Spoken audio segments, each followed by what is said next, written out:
Okay, what's this? You got a PowerPoint presentation. Well, We're going to try and put it on. I brought something. This is simply a little talk I was preparing. Richard said, "Oh, you got lots of time because you got an hour." So I was, but we've been already talking more than half an hour. So I'm not even sure that we got time to do it. It was a little bit about the background of eagles. Oh, there you are. Oh, there's me in my earlier days, yes. and I was. This was a before you went blonde. Before I went blonde. This was really a PowerPoint I was presenting to other scientists and educators about the value of cannons. Karen, do you want to come and sneak in here so you can see what's going on, or can you see it from there? Because you can just. We're informal here. Just.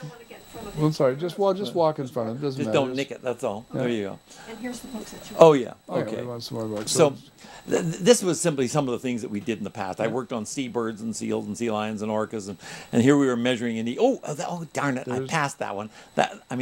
Life has to begin somewhere, and this is where eagles' lives begin. Oh, this is eagles mating. This is eagles mating, and I like this photo because it dispels instantly one of these myths where eagles fly up into the air, lock their talons, and they mate as they're tumbling down. Falling back to earth. And my answer to this is, I'd love to see how if the people who are questioning me, how they mate while they're free falling from 1,000 feet. Skydivers do it. Yeah, well. The bottom line is eagles are not, when they're in these entangled things, they're fighting. They're about territorial disputes. You have to jump from 15,000 feet, I hear, to do it properly. Okay, probably. In any case, this is how eagles mate. The female, bigger than the male, simply squats on a branch and the male jumps on her back. I mean, what an incredible moment. These are two killing predators. That male could kill her. I mean, but she has to allow him to stand with those great talons on the center of her back. And then they entwine their backsides so that they actually mate, and the male transfers the sperm to the female. A cloacal kiss. Absolutely, David. Better said, more effectively said by you. So this is the beginning of eagles. Then I was, of course, involved in all these aerial surveys. Pacer. Yes, and climbing trees and banding birds. And this is how, when we went with the helicopter over here, you can see, once we got this eagle to stand up, we didn't need to have her leave the nest. As long as she stood up, there you can see. You can see the eggs. You can see the nest. This is an impressive photo from not just being able to see an egg, but look at the size of that bird. She's 3 feet across. That nest is maybe 10 feet across, maybe 11 feet. On the outer branches. Some of these are huge, huge structures. Some of them are not that big. They're only 3.5, 4, 5 feet. But this was a very old nest. Could have been in that tree 100 years. And every year occupied and producing young. But eagles live only about 30, 35 years. So it probably had a whole succession of different males and females year after year nesting in it. Now, do eagles mate as pairs for life? They stay for life, basically. They do. Yeah. Well, if one gets shot or but dead, then that's right. Do they move on? They do usually they have a starter wife and a finishing wife type of thing? That again is your kind of terminology, David. What it is, the territory holder, the one who survives, usually has another mate come into the territory, and they carry on. Well, you remember when we were up there with the willow ptarmigan? We're not telling stories about the past now, David. Well, but the willow ptarmigan, they were supposed to mate for life, and they found out that everybody had a mistress. Well, that's true, and they found out that some eagles even have mistresses. But we're not going there. We're not going there. Okay. No, well, that's just. I don't want to. I'm just telling you know that I'm paying attention to what you tell me. Okay. Even when you say there's an LBJ. Yeah, a little brown job. Yeah. Okay. I love this photo. This is a photo I took of an eagle that I raised in captivity. The wing had been cut off an adult, and she was an adult when it brought to me. This is the eagle from the postcard? No, different one? No, a different one. And then I got another young bird in one of those other shots. And later on, when he became 5, because they take about 5 years to mature, he mated with this adult, and this was one of their young. And I raised this one in an incubator. But what I like to tell about it, it's a kind of neat story. Right here on the end of the beak is a little white mark, and that's a very sharp piece of calcium, hard. And every bird, hummingbird, duck, goose, whatever it is, has to somehow get out of that cement womb. Egg tooth. Yes, it's called the egg tooth. But how does a bird get out of that cement womb? I mean, it's a calcium egg, it's hard to break. So how does a chick get out? Well, it has that tiny little egg tooth wherever. I've lost my mouse. Oh, there it is. That scratches the egg from the inside. The chick rotates around the egg and weakens the shell, and it's along that weakened line that it breaks and the chick emerges. Just like cutting glass. Exactly the same as cutting glass. That's his glass cutter. I used to call it an egg tooth, but from now on, it shall be scientifically known as the glass cutter. The glass cutter, okay. Yeah. Here we are, eagles come in lots of... If anybody could get that into the scientific literature, it would be you. Well, this is kind of neat.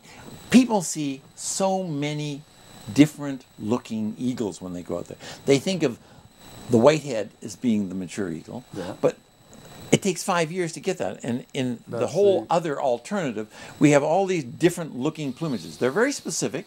They change every year, but unless you really get into it, you can't tell a first, second, third, and fourth year bird. But the purpose of this is simply to show you this incredible variety of these birds. And then on the 5th year, they get, for all intents and purposes, the white head and the white tail, but they still have a few brown streaks in their head. And this bird can breed.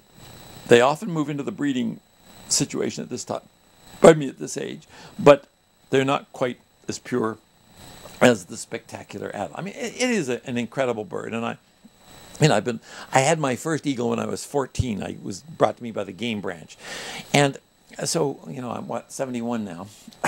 Been around for a while. Yeah, so I've been dealing with eagles for quite a while, but I'm still never not impressed by this spectacular bird.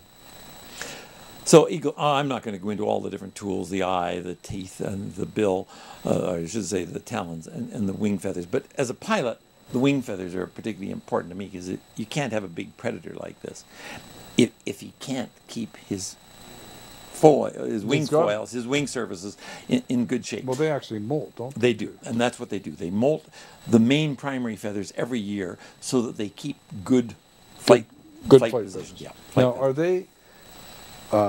is there some such thing whereby they don't fly and so on? And I sent you some weird email one time that was circulating. No, that's one of these things. That was an beautiful urban myth? An urban myth. No, it wasn't even an urban myth. It was just straight BS. Somebody took a few facts and some nice photos of eagles and said how at the end of their 35th year or something, they had to fly to the top of a mountain. They get reborn. And they get reborn. I mean, there wasn't a real fact in this entire video, but it was fun. Somebody had a great imagination.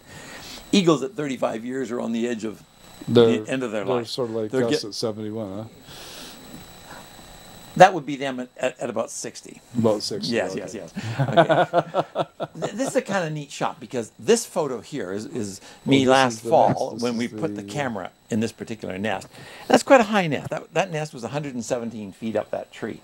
And I am no longer at my age climbing that tree, but I did not mind going up in that bucket. So I'm in that bucket and going up to put the camera mounted on a branch. And that is the tree right there, and that's the nest and the pair that actually hatched their young this morning. That's the Sydney one. That's the Sydney nest, yeah. So that's the very nest, a neat sight. Now was this the crane that was donated to you? Yes, well, we've had several people kindly donate cranes. Sometimes we have to rent them, but they get very expensive. So we always hope that we find a benefactor who will donate. Yes, and several times we have had different companies donate their cranes. It's really been quite marvelous. But we were just about, I can't show you on that. We were just about to mount this camera on that dead branch, but as you can see, this tree above the nest is totally dead. So unfortunately, there wasn't a lot of places to mount cameras. We only mounted one camera at this nest, and it's too bad. It's a little bit far away, so the vision, if you go into the Sydney nest, it's a little bit of a wide angle, but it gives you a beautiful view of the nest site and the incubating bird. So, well, our foundation is basically dependent upon donations and the help of people. This is Bob, one of our other techie people. Unlike Richard, who of course has to make a living, and he's young, but Bob is retired, and so Bob is able to donate his time, and he's helped us get all the initial cameras in. He's prepared the cameras in their waterproof housings. He's a marvelous technical person, just like Richard is at the other end of the technical part. Bob has helped get the physical cameras ready, and then I've gone and put them in the trees to see that they were done. But I was just having a little conversation with Bob. So we're always looking for volunteers. If we find some people with some more technical expertise who know about cams, who know about microwaving signals, who know about the solar systems, we're always wanting to talk to them.